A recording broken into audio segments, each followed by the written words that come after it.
Okay. Hello, everyone. I am Lee Page, author of Parenting in the Here and Now, and I am here discussing the paradox of choice with Barry Schwartz. Just a little bit about me and my book. In it, I reframe a lot of the issues and concerns that parents face today, and one of the main ones is about the role of choice in family life. The problem that I see it is parents feel really overwhelmed and they want their families to be harmonious. They want to raise children that are capable and compassionate, but they don't really know how to do that. There's a lot of advice out there, and the conventional wisdom these days is to give younger and younger children more and more choices. And I really believe that our misunderstanding of the role of choice is having a profound effect on families and on children. And I think that um, by digging deeper into how children and people learn to make choices, and by asking questions about not just how many choices are healthy, but when choices are appropriate, I think we can get rid of some of those myths and bring some real practical tips and tools into family life to help families just be more harmonious and also to build a foundation where their children can learn can build their capacities for making good choices, not just choices, but good choices. And that's why I'm so glad to have Barry Schwartz here today to talk with us, because his work centers on this issue of choice. So Barry, thank you very, very much for being here. I'm happy to be with you. And I have a little bio to read just so our audience knows a little bit more about who you are. So I'll just read that through and then we can get into our discussion. So, Barry Schwartz is the Dorwin Cartwright Professor of Social Theory and Social Action at Swarthmore College, where he's been teaching in the fields of psychology and economics since 1971. In his work, Barry Schwartz takes aim at a central tenet of Western societies, freedom of choice. In his estimation, choice has made us not freer, but more paralyzed, not happier, but more dissatisfied. In his book, and in his TED Talk of the same name, The Paradox of Choice, Barry tackles one of the great mysteries of modern life. Why is it that societies of great abundance, where individuals are offered more freedom and choice than ever before, why are we now witnessing a near epidemic of depression? Conventional wisdom tells us that greater choice is for the greater good. But Schwartz argues the opposite. He makes a compelling case that the abundance of choice in today's Western world is actually making us miserable. Schwartz's previous research has addressed morality, decision-making, and the varied interrelationships between society and science. In his books, he offers concrete ideas on addressing the problems from a personal and societal level. And that's what I'm really interested in talking with you about today, is how can we bring the ideas that you have been working with in a very practical way into family life, into the home. Because I think there's real value there and it would be real benefit for people to think about these things. So that's where I'd like to get started. Good. I wondered if you could just give us a little bit of an overview about how you got started looking at the concept of choice. It's not, I mean, it's just, it's relatively unusual, and what you've discovered about that in just a general way. Sure. So my own interest in choice really stems from a much longer standing interest I've had in why it is that people are so enthusiastic about the market as the principal institution for allocating goods and services. With just an ideology that now has virtually no criticism in American society. And I wondered why. And it occurred to me, aside from the efficiency of markets and productivity and of competition, that really what people loved about markets was that markets cater to freedom of choice. There's no one telling you what kind of toothpaste to buy, what kind of school to go to, what kind of work to do. And, choice is the secular god of American society. So there's nothing you can do to cater to choice effectively than to run everything as a market. And so I started wondering, well, we just take it for granted that choice is a good thing and you can't have too much of a good thing. Is there any evidence that that's actually true? And there was no evidence one way or the other. It was just an assumption. There was no literature in psychology. And then this paper appeared, written by somebody who became a friend of mine. It was her PhD thesis, showing that when you give people a lot of choice, 30 jams in a gourmet food store, they're very attracted to the display, but they're much less likely to buy any jam than if they only have 6 jams to choose from. So we love the idea of choosing, but then when we actually face the moment of choice, we end up choosing none of the above. And the reason we do is that we just can't decide.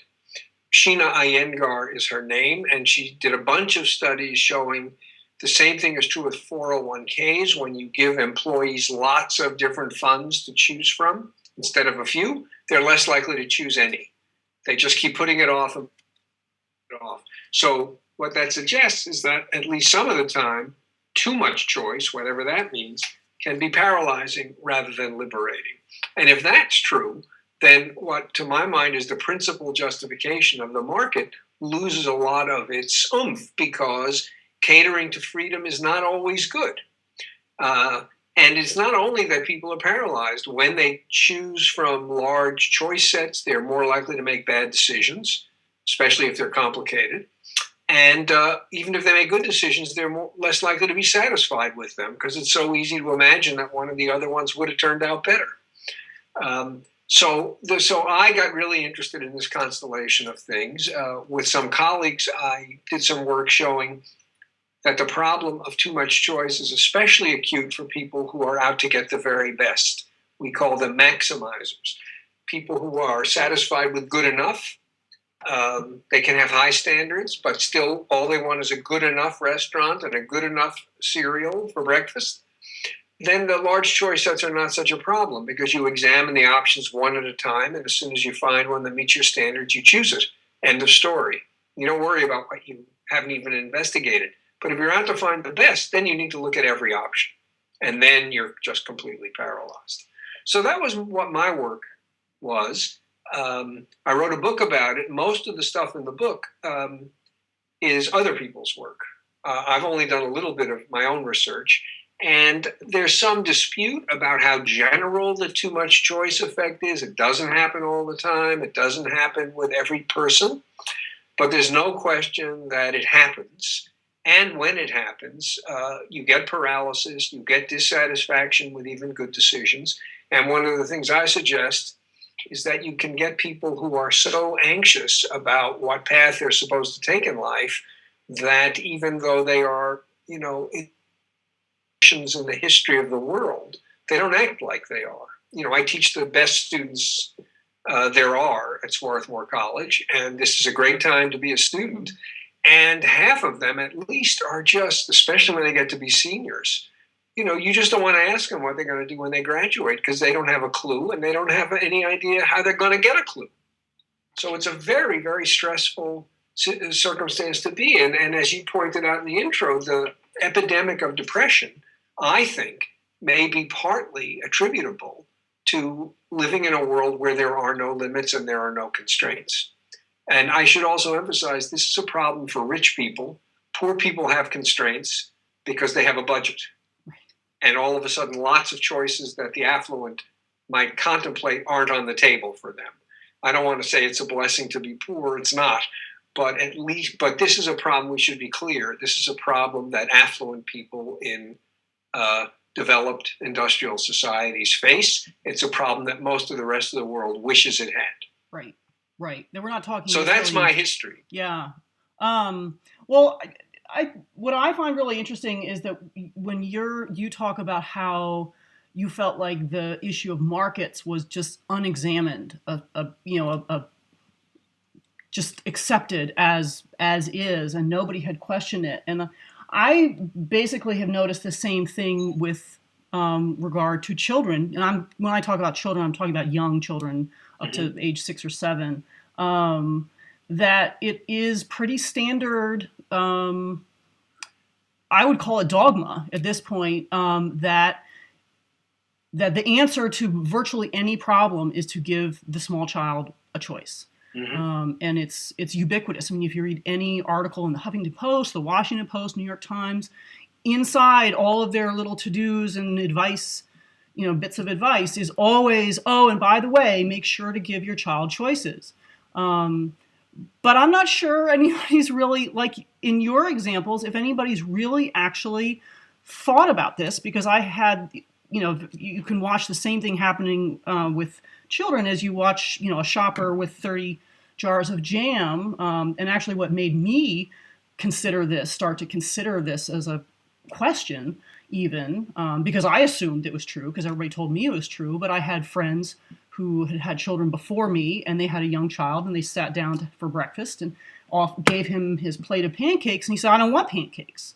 And they're like, well, do you want pancakes with blueberries? Do you want maple syrup? Do you want cinnamon sugar? And the more choices they offered, the more miserable the boy was. And there was no option that would please him. Well, and so here's the interesting thing. There is no research on how children learn to choose. With a student and a colleague, I got interested in this several years ago. We started looking around in the literature. The question is, at what age are kids able to make choices? How do they learn? What's the structure within which they learn? Blah, blah, blah. Unstudied, completely unstudied. And I think there are two reasons for that. One is that for a very long time, children didn't have choices. Right. You just put their pancakes down in front of them. And then like a switch got thrown. And it never occurred to anyone that choosing is a problem, right? Choosing is the solution to a problem. So we just adopted this as ideology overnight. And I think the reason that the Huffington Post and all those things are telling you that kids have to learn how to choose is that the world they will eventually be inhabiting as late adolescents and adults is loaded with one choice after another. And if they don't get practice, they're going to be completely paralyzed. So it seems to me that you do need to teach kids to choose. And the way it used to happen is that choices were presented always within very rigid constraints. I don't think people did this deliberately. It was just the way the social structure was. Mm-hmm. So you give your kid a choice between, beans and peas as a side dish. Everything else is given. So you have a little room for making a choice. Not because parents said, well, 6-year-olds aren't capable of answering the question, what do you want for dinner? They are capable of answering the question, do you want peas or beans? It just sort of evolved naturally. And then slowly but surely, as the kids get older, the constraints are relaxed. More and more choices are available of higher and higher stakes. And eventually, when they get to be adults or late adolescents, they know how to do it. Well, what happened, starting, I think, probably in the 70s, is we just dynamited all the constraints.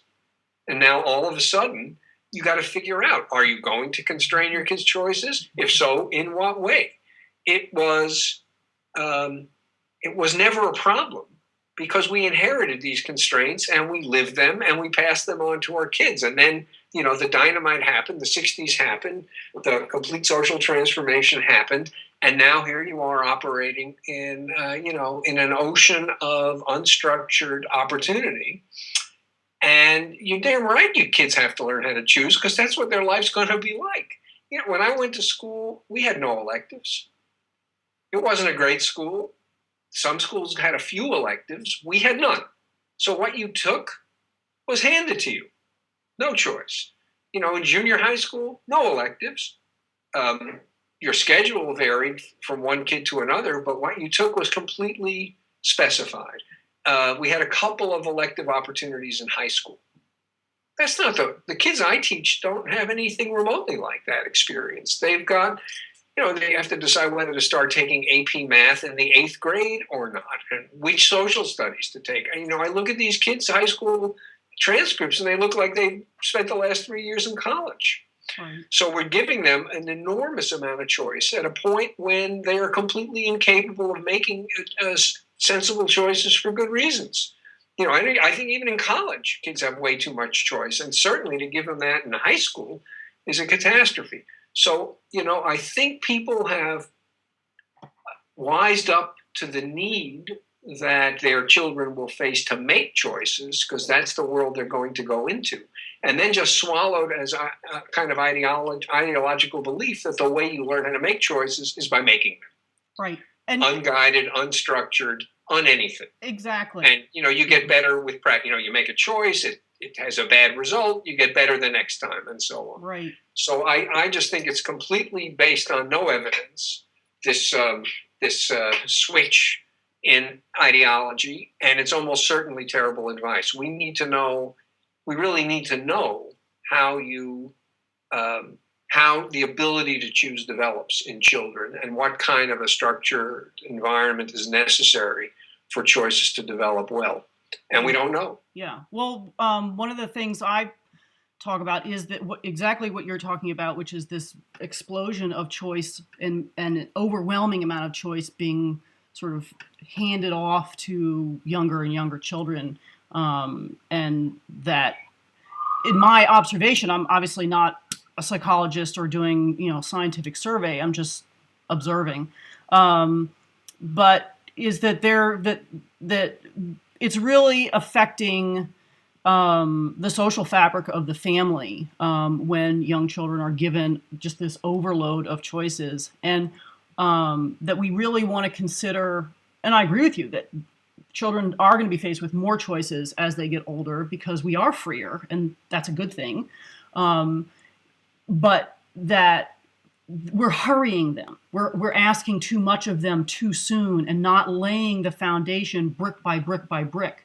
And I'm not sure that at any age you can handle this completely unstructured freedom of choice. Right. It's clear to me that when you're 7 you can't, but I'm not sure that you can when you're 25. Right.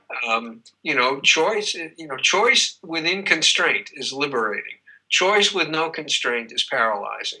People haven't realized that, because, like fish not knowing they live in water, when you live in a society that's loaded with constraints, you just take that for granted as the background, within which liberation feels fantastic. Right. But you take that background away, and now all of a sudden, somebody's dumped you in the ocean. You don't know how to swim. So I think this is a problem we don't know the solution to at the moment, and I don't think it's just true of kids.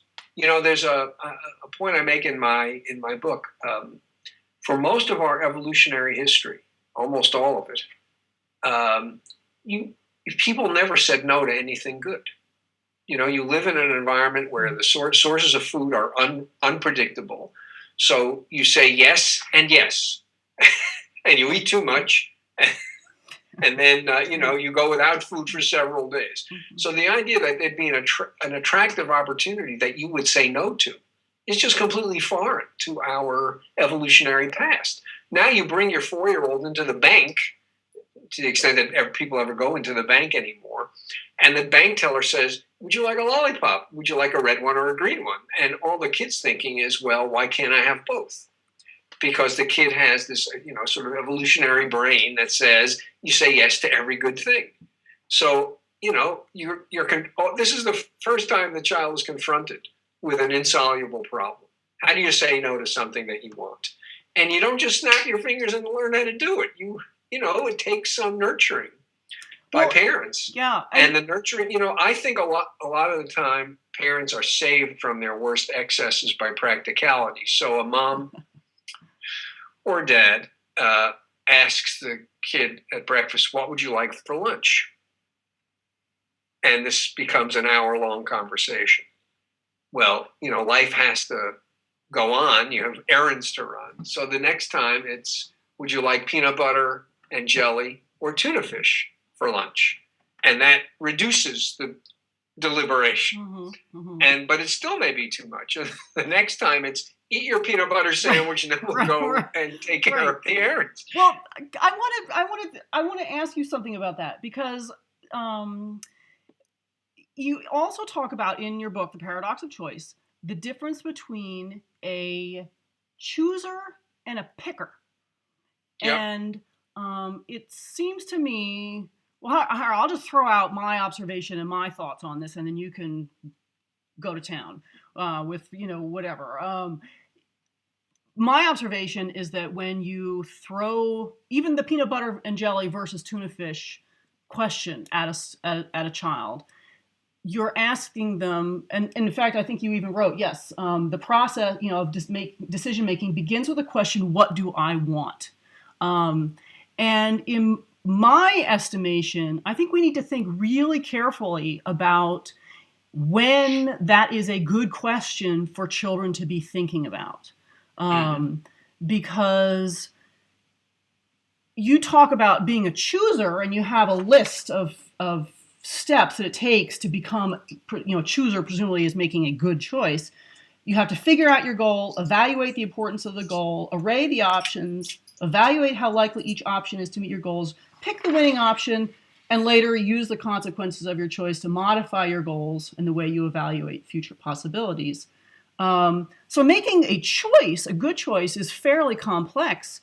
But in addition to that, and a young child may not be really capable of going through all those steps when, asked for the green or red lollipop or the PB&J and the tuna. But also, in my observation, actually even presenting wanting as a goal is not necessarily an ideal thing for parents to do, because then the child thinks, well, what do I want? And kind of gets, they ask more and more questions over and over and over. I mean, if you watch sometimes, parents will give 15, 20 choices over the course of a restaurant meal. The child really believes, well, wanting is what I want is really, really important before they've been kind of what I call woven into the fabric of the family's daily life. An example of that would be what you said, the end of that spectrum of practicality, where the parent says, here's your peanut butter and jelly sandwich, we're going, to the store in 20 minutes, go ahead, eat up. Where the child learns in the scheme of that the needs of the day, and that includes his needs or her needs, but the needs of the family and of, all the other people involved that the child is too young to consider, comes first. And actually what he wants is really quite secondary, not unimportant, but quite secondary.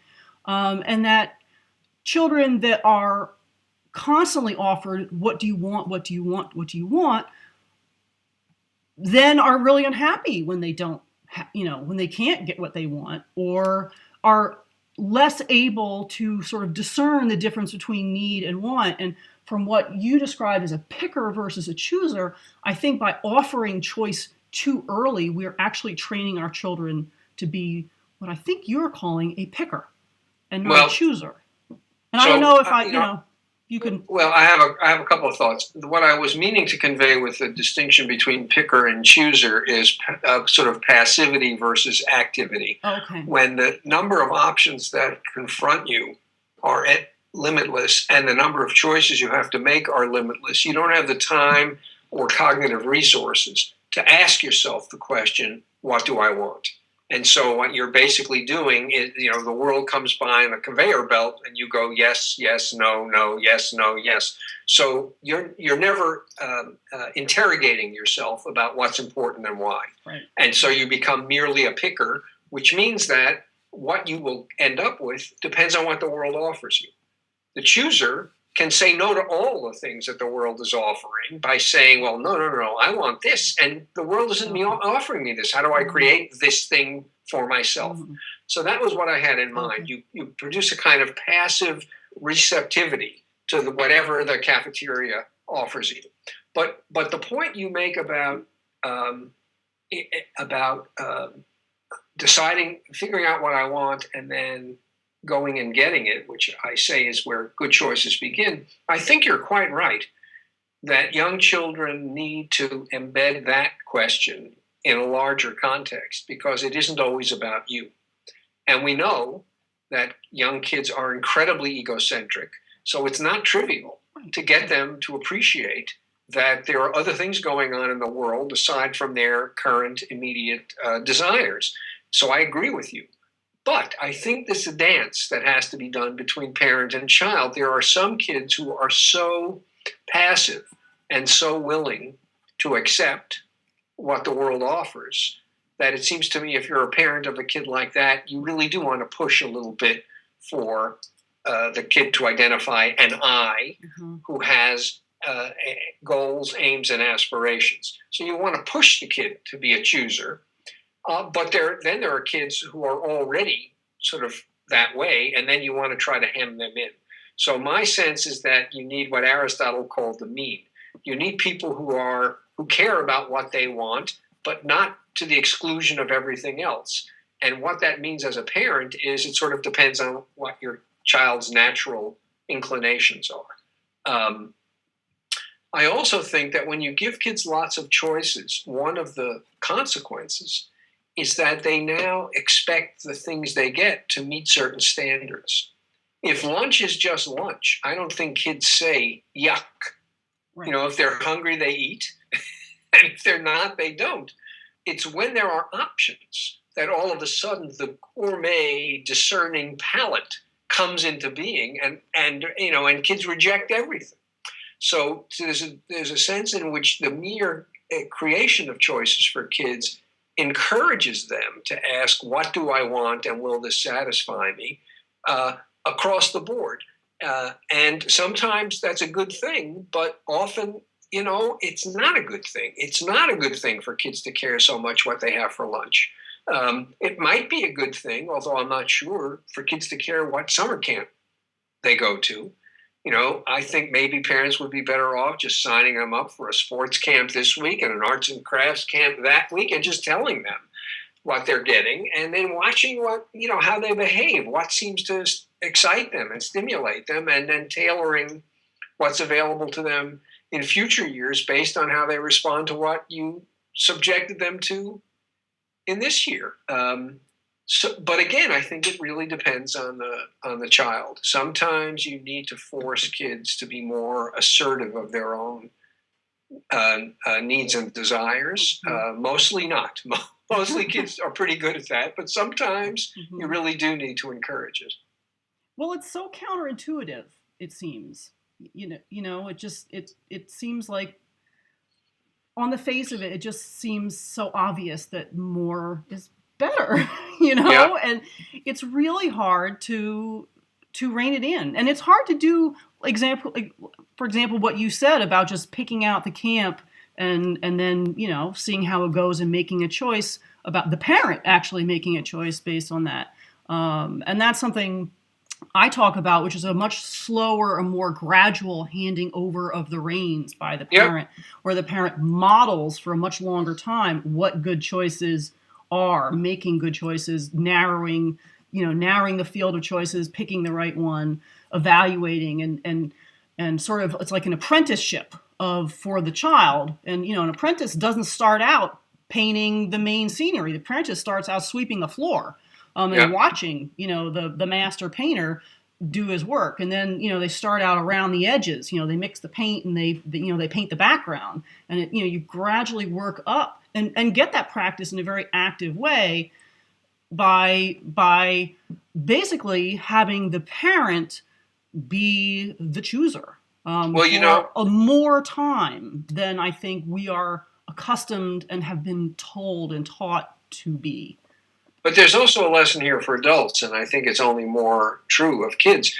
A colleague of mine who teaches at Harvard named Dan Gilbert wrote a book about the same time I wrote my book on choice called Stumbling on Happiness. And the main thrust of his book is how bad people are at predicting how much satisfaction they'll get out of the things they choose. So Gilbert suggests we tend to think, each of us, that we're unique. So no one knows better than you what you'll like, and no one knows better than me what I'll like. You can't delegate these decisions to anyone because you're you, and you're a unique little orchid. And Gilbert shows that every decision we make is a prediction, about how getting this thing that we've chosen will actually make us feel, and we're really bad at making that prediction.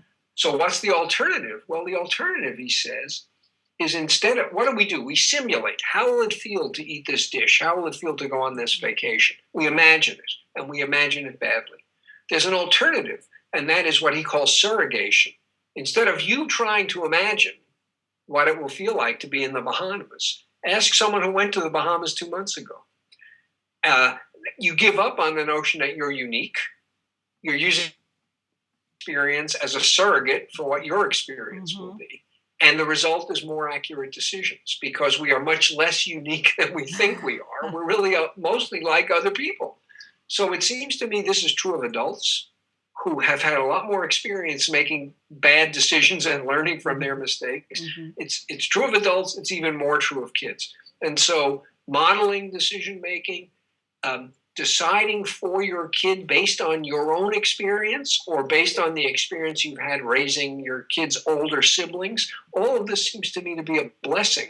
And of course, you're not going to get it right all the time. Kids are not identical, but you're going to get it right a lot more often than your kid gets it right. And that's really the best you can hope for. And then you monitor, you watch. Is your kid really excited about the arts and crafts camp? Or is it like whining and staying in bed late and not wanting to go? Well, that's a kind of an indication that maybe this is not bliss for your kid. You'll try something different next time. But it won't have the same kind of consequences to make a mistake because kids don't feel entitled in quite the same way for every minute of their lives to be ecstasy. You just have to get through some things that are not huge fun. So they'll make it known to you clearly enough that arts and crafts camp was a mistake. And meanwhile, they've had a week of what? Torture? Hardly torture. They've had a week of, not unending fun. And you've learned a lesson. So I do think it is counterintuitive that if some of something is good, more of it might not be better. But Aristotle said this in his work 3,000 years ago. He said, you need to find the mean, which is the right amount. Courage is the mean between cowardice and recklessness. You can have too much courage, then it's not courage anymore. You suffer, and the people you're responsible for suffer. And in general, the right amount is some intermediate between extremes, which of course makes it much harder to make these decisions. If you just had a rule that said X is good, so 2X is better, and 4X is better, and 10X is better, life becomes easy. But no, 2X may be better, 4X may be worse. You got to pay attention. And that's just, I'm afraid that's just the way we are. And it makes the job of parenting challenging. On the other hand, it's not as hard to make these kinds of decisions for people you know extremely well as it is to make them in the abstract. And you're talking now about making decisions for your children. So yes, you'll get it wrong, but you're less likely to get it wrong most of the time than your kid is. And that's the best you can aspire to.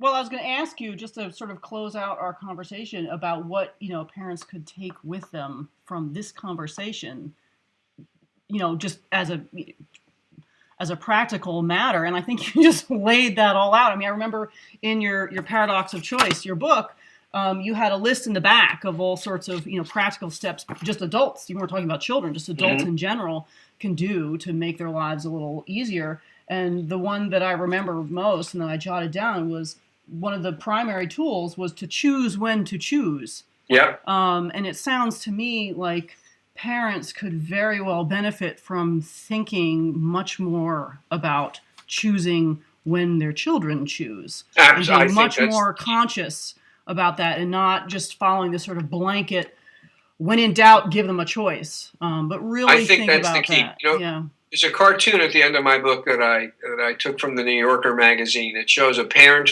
goldfish and a kid goldfish in one of those simple stylized goldfish bowls. And the caption reads, "You can be anything you want to be, no limits." Right, but here they are in this little goldfish bowl. And so you look at it as a sophisticated person and you go, boy, how myopic is that parent fish? But then you think about it a little bit. Right. Suppose you shattered the bowl. Well, now anything is possible, and almost all of the anythings that are possible are bad. So the truth is that we need a fishbowl. Adults need a fishbowl. Kids need an even more constraining fishbowl. So yes, you have to, a sensitive parent has to be aware of the importance of helping their children make good choices, but to appreciate that the way to do that is not to throw a cafeteria menu at them, but rather to let them live in a reasonably highly structured environment where there are these little interstices, these little spaces that permit choice.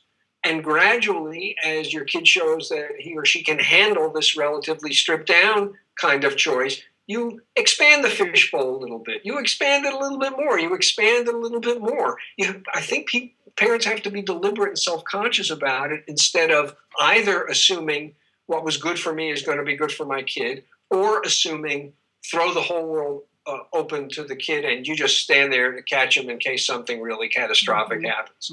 So that, I think choose when your kids choose is probably the best advice you can give parents, at least when it comes to this particular problem. Well, thank you. I think this is just tremendous. I feel like I have more to think about. I want to let the audience know that you have multiple books, but the one that we're talking about is The Paradox of Choice. And you also have several TED Talks, one about the paradox of choice and two others about the loss of wisdom, which I would love to talk about. And I feel like it's related. There's a book about that too. Oh, okay. Well, then I will get that from you, because I want to say I will put links to all of these things on my website, which is leepageauthor.com. And so you can either go find Barry yourself, or you can come to my website and look him up there. What is the name of the book about the wisdom? Practical Wisdom. Practical Wisdom. Okay. The right way to do the right thing. Because I would have loved to spend some time talking to you about how does choice, I see some parallels between this discussion and possibly there are parallels about that. But I think that will probably do it for today.